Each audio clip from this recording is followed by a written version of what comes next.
ଆସିଲେ କେତେବେଳେ ନାଚେ ମେଘ ଆସିଲେ ଏଟା କଣ ଡକ୍ ଡକ୍ ମାନେ କଣ ହଂସ କଣ ହଂସ ହଂସ କୋଉଠି ଥାଏ କୋଉଠି ରୁହେ ପାଣିରେ ଏଟା କଣ କିଙ୍ଗଫିଶର କିଙ୍ଗଫିଶର କୋଉଠି ରୁହେ ଜଙ୍ଗଲରେ ଏଟା କଣ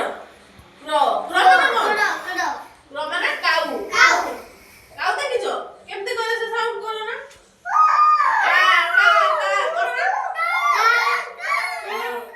ଏଟା କଣ ଅଷ୍ଟ୍ରିଚ ଅଷ୍ଟ୍ରିଚ ଦେଖିଛ କେହି ଦେଖିନଥିବ ଅଷ୍ଟ୍ରିଚ ସବୁଠୁ ବଡ ପକ୍ଷୀ କଣ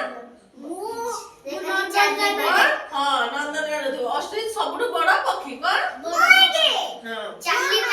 ହଁ ଚାଲିପାରେ ସମସ୍ତେ ଉଡନ୍ତି କିନ୍ତୁ ସିଏ ଚାଲେ ଅଷ୍ଟ୍ରିଚ କଣ କରେ